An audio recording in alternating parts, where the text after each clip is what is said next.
नमस्कार साथियों। 1950 में हमारा संविधान लागू होता है और आज 2025 आते आते तमाम संवैधानिक प्रावधानों पर बहुत कुछ देखने को मिला है। देश ने न जाने इतने सालों में क्या कुछ संवैधानिक रूप से अपने सामने नहीं देखा, लेकिन जो एक चीज है जो अभी तक रही थी वो है कि किसी सुप्रीम कोर्ट या हाई कोर्ट के जज को आज तक सक्सेसफुली रिमूव नहीं किया गया है। लेकिन एक बार बहुत ज्यादा करीब हम आ गए हैं एक हाई कोर्ट के जज के रिमूवल के, और हो सकता है पहली बार सक्सेसफुली किसी हाई कोर्ट के जज को रिमूव कर दिया जाए। हम बात कर रहे हैं यहां पर जस्टिस यशवंत वर्मा जी की। जी हां, तो पूरे घटनाक्रम पर बात करेंगे, पूरे संवैधानिक प्रावधानों पर बात करेंगे, शुरू से लेकर अंत तक सबसे रीसेंट डेवलपमेंट क्या हुआ उस पर बात करेंगे और आपके एग्जाम पर्सपेक्टिव से क्या जरूरी है उस पर भी चर्चा करेंगे। तो कहानी शुरू होती है 14 मार्च 2025 को, जब दिल्ली के एक रिहायशी इलाके में एक घर में आग लग जाती है और जब फायर ब्रिगेड वहां पहुंचती है तो मिलता है कुछ ऐसा कि जो पूरे देश में कुछ दिनों में सनसनी क्रिएट कर देगा और टॉप स्टोरी बन जाएगा। और वो था कि जब उस घर में आग लगी तो वहां आउटर हाउस से प्राप्त होते हैं नोटों के ढेर सारे बंडल, 1.5 फीट ऊंचे बंडल, और कुछ जले हुए कुछ अध जले हुए, और लगभग जिसमें एस्टिमेट कुछ समय बाद निकल के आता है कि 15 करोड़ की राशि है। यह घर था जस्टिस यशवंत वर्मा का, जो उस समय दिल्ली हाईकोर्ट के जज थे। शुरुआत में तो ये जो पूरा मैटर होता है ये ढका सा रहता है, लेकिन धीरे धीरे जब मेन स्ट्रीम मीडिया और सोशल मीडिया में चर्चाएं शुरू होती हैं, कुछ फोटोज भी वायरल होती हैं, तब ये कंट्रोवर्सी बड़ी बनती जाती है कि आखिर इतना बड़ा अमाउंट एक जज के घर में मिला कैसे। तो जाहिर सी बात है एलिगेशंस करप्शन के, भ्रष्टाचार के लगते जाते हैं। और तब सुप्रीम कोर्ट के जब नॉलेज में ये पूरी बात आती है तब हम देखते हैं कि 22 मार्च 2025 को, घटना है 14 मार्च की, 22 मार्च को सुप्रीम कोर्ट एक इन हाउस कमिटी का गठन करती है। ये जो इन हाउस कमिटी है इसमें वो 3 जजेस को शामिल करती हैं, जस्टिस शील Nagu chief justice of Punjab Haryana, justice GS Sandhawalia और जस्टिस अनु शिवरामन, अपने अपने जगह पे बहुत ही एक्सपीरियंस लोग इस पर्टिकुलर फील्ड में। ये इन हाउस कमिटी ये कोई नया डेवलपमेंट नहीं है। ये बेसिकली इन हाउस कमिटी की जो बात है ये 1990 के दशक में सुप्रीम कोर्ट के अलग अलग जजमेंट्स में हमको देखने को मिलता है कि ये शब्द भी आता है, और इसके अंतर्गत चीफ जस्टिस ऑफ इंडिया बना सकते हैं एक इन हाउस कमिटी किसी जज के पूरे मैटर पर इन्वेस्टिगेशन करने के लिए। और अगर उस इन्वेस्टिगेशन में कहीं पर भी ये बात पाई जाती है कि कोई सब्सटेंस है उस आरोप में जो उस जज पे लगा है, ऐसी स्थिति में उस जज को रिजाइन करने को या फिर वॉलंटरी रिटायरमेंट लेने को कहा जा सकता है और उसको कोई नया काम ना दिया जाए, पुराने काम ले लिए जाएं। ये सारी चीजें इस इन हाउस प्रोसीजर में शामिल हैं। तो इसी के अंतर्गत ये जस्टिस जो समय के चीफ जस्टिस ऑफ इंडिया थे संजीव खन्ना, अभी तो भूषण रामकृष्ण गवई जी हैं, लेकिन उस समय पे जो संजीव खन्ना साहब चीफ जस्टिस थे तो उन्होंने 22 मार्च को ये इंक्वायरी कमेटी का गठन कर दिया। अब आगे की घटना ये होती है कि सुप्रीम कोर्ट की जो बनाई गई इन हाउस कमिटी थी ये अपनी डिटेल्ड रिपोर्ट सबमिट करती है। ना सिर्फ डिटेल्ड रिपोर्ट में ये बोलती है कि हां हमको मिसबिहेवियर और अनएक्सप्लेन्ड वेल्थ के गंभीर संकेत मिले हैं, बल्कि साथ साथ वो कुछ वीडियोस और फोटोज भी ये कमिटी ये सबके सामने रिलीज करती है। हालांकि बाद में हम देखते हैं कि सुप्रीम कोर्ट के दूसरे जो जजेस होते हैं वो इसको क्रिटिसाइज भी करते हैं इस पर्टिकुलर चीज को। खैर, तो अब कहानी ये सबके सामने आ चुकी थी कि जो जस्टिस हैं यशवंत वर्मा साहब, उन पर जो एलिगेशन लगे हैं उसमें सब्सटेंस पाया गया है। तो ऐसा देखते हुए जो चीफ जस्टिस ऑफ इंडिया हैं उस समय के संजीव खन्ना, वो chief justice of Delhi high court को ये बोलते हैं कि आप यशवंत वर्मा जी को आप कोई भी और काम नहीं सौंपेंगे। So asked not to assign any judicial work to Mister Justice Yashwant Varma. Meanwhile media में, सोशल मीडिया पे आरोप प्रत्यारोप की जो कड़ी है और भ्रष्टाचार के जो आरोप है बढ़ते जाते हैं, क्योंकि आप हर बार ये देखते हैं कि जब भी इंडिया में या कहीं पर भी किसी देश में दो लोगों के बीच में विवाद होता है, आदमी यही कहता है कि मैं कोर्ट में आपको देख लूंगा। और जब वो जो इतना महत्वपूर्ण स्तंभ है, जब वहां पे भ्रष्टाचार के आरोप लगेंगे तो निश्चित रूप से जो ये व्यवस्था है वो गड़बड़ाई। आम व्यक्ति का जब विश्वास गड़बड़ाया तो ये मैटर और बड़ा बनता गया। अब आ गया 24 मार्च। 24 मार्च को सुप्रीम कोर्ट का जो कॉलेजियम है उसने रिकमेंड किया transfer of justice Verma to Allahabad high court.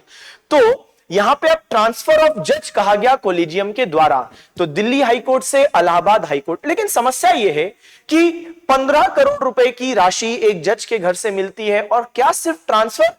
तो मीनवाइल अब यह भी प्रेशर बनाया जाने लगा, किसके द्वारा? चीफ जस्टिस ऑफ इंडिया के द्वारा जस्टिस यशवंत वर्मा पर, कि आप खुद ही रिजाइन कर दीजिए। खैर, यशवंत वर्मा ने रिजाइन करने से मना कर दिया। मीनवाइल अब जब उनका इलाहाबाद हाई कोर्ट में ट्रांसफर हो गया तो अब जो chief justice of Allahabad high court थे उनको यह बात कही गई कि कोई नया काम इनको मत सौंपिएगा, और दबाव बनाया गया यशवंत वर्मा पर कि वो रिजाइन करें। लेकिन वो साफ साफ मुकर गए, जबकि उन्होंने अपने रिप्लाई में कहा कि मैं क्या ओपन जगह पर अपने घर के बाहर स्टाफ क्वार्टर्स के इतना पास में इतना सारा कैश रखूंगा, ये मेरा कैश नहीं है। लेकिन इन सब चीजों के बीच में जब chief justice of India Sanjeev Khanna को यह बात लगी कि नहीं करने वाले हैं यशवंत वर्मा रिजाइन, तब उन्होंने राष्ट्रपति द्रौपदी मुर्मू और प्रधानमंत्री नरेंद्र मोदी जी को लेटर लिख दिया, जो कि आज तक कभी नहीं हुआ। पहली बार Chief justice of India letter लिखे हैं पीएम और राष्ट्रपति को कि फलाना फलाना हाई कोर्ट के जज को रिमूव किया जाए। जी हां, और यह घटना होती है 8 मई 2025 को, जब यह लेटर भेज दिया जाता है कि रिमूव कर देना चाहिए यशवंत वर्मा को। मीनवाइल अब अभी तक तो यशवंत वर्मा इस पूरे मुद्दे पर शांत थे, लेकिन अब जब यह letter chief justice of India के द्वारा भेजा जाता है तब यशवंत वर्मा कपिल सिब्बल साहब को हायर करते हैं कि भाई आप ये मेरा केस वहां पर उठाएं सुप्रीम कोर्ट में, कि सुप्रीम कोर्ट ने किस प्रावधान के अंतर्गत, किस संवैधानिक प्रावधान के अंतर्गत आखिर ये इन हाउस कमिटी बिठाई और कैसे चीफ जस्टिस ऑफ इंडिया ने ये लेटर लिख दिया, क्योंकि ये पूरा काम तो पार्लियामेंट का है।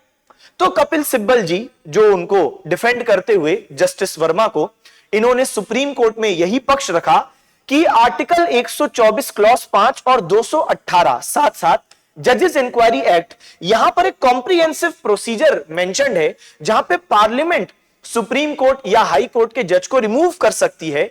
तो फिर कैसे, किन संवैधानिक प्रावधानों के अंतर्गत चीफ जस्टिस ऑफ इंडिया ने एक कमिटी बनाई इन हाउस और फिर बाद में लेटर लिखा रिमूवल के लिए, ये कैसे किया, कौन से प्रावधानों के अंतर्गत किया, आप बताइए। अब मैं आपको बताता हूं वो चीजें जो आपके एग्जाम के काम की हैं। यही सबसे ज्यादा काम की चीज है कि भाई कपिल सिब्बल जी ने जिस जजेस इंक्वायरी एक्ट और आर्टिकल 124, 218 इन सबको लाए हैं तो उनके बारे में देखें, क्योंकि जजेस इंक्वायरी एक्ट 1968 यहां पर ही हम देखते हैं कि डिटेल्ड प्रोसीजर मौजूद है सुप्रीम कोर्ट और हाई कोर्ट के जज के रिमूवल के लिए। तो सबसे पहली बात, अगर रिमूवल इनिशिएट होता है तो लोकसभा में एटलीस्ट 100 लोग, 100 मेंबर्स, और राज्यसभा में एटलीस्ट 50 मेंबर्स इस रिमूवल मोशन को सबसे पहले साइन करें। साइन करने के बाद जो भी हाउस है, जैसे लोकसभा के केस में स्पीकर, तो जो अध्यक्ष हैं, और राज्यसभा के केस में चेयरमैन, तो वो इस मोशन को एक्सेप्ट कर सकते हैं या रिजेक्ट कर सकते हैं, ये उनकी इच्छा है, कोई जबरदस्ती नहीं कि एक्सेप्ट करना ही है। ये हो गया दूसरा स्टेप। तो पहला स्टेप हो गया 50 लोग एटलीस्ट साइन करें राज्यसभा में, और लोकसभा के केस में एटलीस्ट 100 मेंबर साइन करें, और फिर एक्सेप्ट या रिजेक्ट किया जाएगा जो भी अध्यक्ष होंगे सदन के। उसके बाद जो अध्यक्ष हैं, जो चेयरपर्सन हैं, भले ही लोकसभा या राज्यसभा के केस में, अगर उन्होंने एक्सेप्ट कर लिया है तो फिर वो एक 3 मेंबर कमिटी बनाएंगे जिसमें सुप्रीम कोर्ट के जज, हाई कोर्ट के जज और एक डिस्टिंग्विश्ड ज्यूरिस्ट शामिल होने चाहिए जो कि फर्दर इन्वेस्टिगेशन करेंगे। अगर इस कमिटी ने भी अपनी इन्वेस्टिगेशन के दौरान यह बात पाई कि हां सब्सटेंस है, वो ग्राउंड्स हैं, ऐसी स्थिति में अगर जज को वो गिल्टी पाती है तब वो सदन में, दोनों सदनों में अपनी अपनी रिपोर्ट वो रख देंगे, और ऐसी स्थिति में फिर सदन की कार्यवाही इनिशिएट होगी। अब आगे बढ़ते हैं और यहां पर देखते हैं कि सदन के अंदर क्या होगा। तो बेटा रिमूवल प्रोसेस के यहां पे दो जो ग्राउंड्स हैं वो है प्रूव्ड मिसबिहेवियर या इनकैपेसिटी। अब देखो कॉन्स्टिट्यूशन ने कभी भी प्रूव्ड मिसबिहेवियर या इन कैपेसिटी को एज सच डिफाइन नहीं किया, लेकिन सुप्रीम कोर्ट ने क्लैरिफाई किया है अपने जजमेंट्स में कि जब मिसबिहेवियर की बात होती है तो वो कौन से ग्राउंड्स को मिसबिहेवियर मानती है। Wilful misconduct, corruption, lack of integrity, offences involving moral turpitude. और इनकैपेसिटी तो खैर फिजिकल और मेंटल लिमिटेशंस हैं ही, लेकिन जब हम बात करते हैं किसकी, मिसबिहेवियर की, तो यहां पर आप देखो ये विशेष रूप से मैंने मार्क इसलिए किया है क्योंकि यहां पे तो साफ साफ करप्शन के जो एलिगेशंस हैं वो लगे हैं। यानी कि अगर जस्टिस यशवंत वर्मा को रिमूव करने की बात आगे तक जाती है तो करप्शन के केस में प्रूव्ड मिसबिहेवियर का ग्राउंड इन पर लाया जा सकता है। खैर ये हमारी बात हो गई, और हमको ये जो आपके एग्जाम पर्सपेक्टिव से इंपॉर्टेंट है, जजेस इंक्वायरी एक्ट और साथ साथ आर्टिकल 124। अच्छा, यहां पर आर्टिकल 217 क्या है? असल में 217 और 218 तो जिनका कपिल सिब्बल जी ने भी जिक्र किया है, ये कहते हैं कि जो सुप्रीम कोर्ट के जजेस का रिमूवल प्रोसेस है वही रिमूवल प्रोसेस हाई कोर्ट के जजेस के लिए भी है। तो यानी जो हमने पूरा प्रोसेस पढ़ा, सेम प्रोसेस हाई कोर्ट के जजेस के लिए भी वैलिड है। अब क्या होता है, अब यहां पे जब कपिल सिब्बल जी यहां पे डिफेंड कर रहे हैं जस्टिस यशवंत वर्मा को कि भाई चैलेंज किया, चैलेंज प्ली लगाई, लेकिन यहां पे सुप्रीम कोर्ट ने इस प्ली को रिजेक्ट कर दिया ये कहते हुए कि भाई ये जो इन हाउस कमिटी पर आप सवाल उठा रहे हो ये बहुत पुरानी चीज है, ऐसा नहीं कि हमने यहां पे कोई नई चीज इन्वेंट कर दी है, ये एक पुरानी प्रक्रिया है। दूसरी बात, हम इस बात से सहमत हैं कि इंक्वायरी कमिटी ने जो फोटोज और वीडियोस सबके सामने दिखाए वो नहीं होना चाहिए था, लेकिन जो चीफ जस्टिस ऑफ इंडिया ने लेटर लिखा है पीएम को और प्रेसिडेंट को, उसमें कोई भी चीज हमें गलत नहीं दिखती है। तो कुल मिलाकर सुप्रीम कोर्ट ने डिसमिस कर दी जस्टिस वर्मा की ये प्ली कि ये जो पैनल की रिपोर्ट है, पैनल का गठन है, चीफ जस्टिस ऑफ इंडिया का लेटर है, इन सब को खत्म किया जाए। तो ऐसी कोई भी चीज नहीं हुई, सुप्रीम कोर्ट ने उल्टा इनकी प्ली ही कर दी रिजेक्ट। अब मामला आता है राज्यसभा और लोकसभा का। तो राज्यसभा और लोकसभा में जबरदस्त यूनिटी रूलिंग और अपोजिशन पार्टीज में देखने को मिलती है। इनफैक्ट दोनों ही सदनों में हम देखते हैं कि रिमूवल मोशन इनिशिएट किया जा सकता है। राज्यसभा में 50 लोग साइन करने चाहिए मिनिमम, तो राज्यसभा में 63 अपोजिशन जो पार्टीज हैं उनके लोगों ने साइन करके उस समय के चेयरमैन जगदीप धनखड़ साहब को सौंप दिया। कमाल की बात सुनो, जगदीप धनखड़ जी ने इनिशियली इसको एक्सेप्ट भी कर लिया था, लेकिन यह बात केंद्र सरकार को बिल्कुल पसंद नहीं आई कि भाई आपने एक्सेप्ट क्यों कर लिया, वो भी अपोजिशन मेंबर्स ने दिया था राज्यसभा में, आपने एक्सेप्ट क्यों कर लिया? क्योंकि क्रेडिट तो फिर उनको मिल जाएगा कि वो रिमूव करवा रहे हैं, वो जुडिशियल रिफॉर्म्स करवा रहे हैं अपोजिशन वाले। तो यहां पे केंद्र सरकार जगदीप धनखड़ जी से काफी नाराज हो गई, और जिसका खामियाजा जगदीप धनखड़ को कुछ इस प्रकार देना पड़ा कि 21 जुलाई को इनने अचानक ही अपने हेल्थ रीजंस बताते हुए रिजाइन कर दिया। तो जो सबसे मुख्य चीज सामने आती है वो यही, क्योंकि इन्होंने जो एक्सेप्ट कर लिया था रिमूवल मोशन, वो भी अपोजिशन मेंबर्स द्वारा जो रिमूवल मोशन आया था जस्टिस वर्मा के लिए, वो आपने क्यों एक्सेप्ट किया? क्योंकि गवर्नमेंट की पहले से ही प्लानिंग थी कि लोकसभा में इसको एक्सेप्ट करवाएंगे, क्योंकि क्रेडिट भी तो है भाई, क्रेडिट भी तो लेना है। और दूसरी बात, समय के साथ किताबों में क्या लिखा जाता कि अपोजिशन मेंबर्स ने इनिशिएट किया था, तो इसलिए फिर इनका रेजिग्नेशन हो गया। बाद में ये राज्यसभा के सेक्रेटेरिएट द्वारा कहा गया कि नहीं, एडमिट थोड़ी ना हुआ था। जो जगदीप धनखड़ जी ने सिर्फ उसको एक्नॉलेज किया था, लेकिन एडमिट नहीं किया था। तो हां, अपोजिशन ने सबमिट कर दिया था मोशन, लेकिन जगदीप धनखड़ जी ने उसको एडमिट नहीं किया, और उसमें कुछ प्रोसीजरल फ्लॉज थे, इस हिसाब से फाइल नहीं होता। यानी कुल मिला के इनिशियली तो एडमिट हुआ था, लेकिन बाद में राज्यसभा के सेक्रेटेरिएट ने बोला कि नहीं, एडमिट नहीं मानेंगे इसको, वो जो मोशन था उसमें कुछ प्रोसीजरल गलतियां थी, तो इसको नहीं माना जाए। कुल मिला के अब आगे हम देखते हैं कि लोकसभा के स्पीकर, हाल ही में 12 अगस्त 2025 को लोकसभा के स्पीकर ओम बिरला साहब इसको एक्सेप्ट कर लेते हैं। आप जानते हो कि लोकसभा में रिमूवल मोशन को एक्सेप्ट करने के लिए एटलीस्ट 100 मेंबर्स का सिग्नेचर चाहिए। तो यहां पर हम लोग ये चीज नोटिस करते हैं कि 146 लोकसभा के मेंबर्स ने साइन करा हुआ जो मोशन इनके सामने पेश किया था, वो इन्होंने 12 अगस्त को एक्सेप्ट कर लिया है।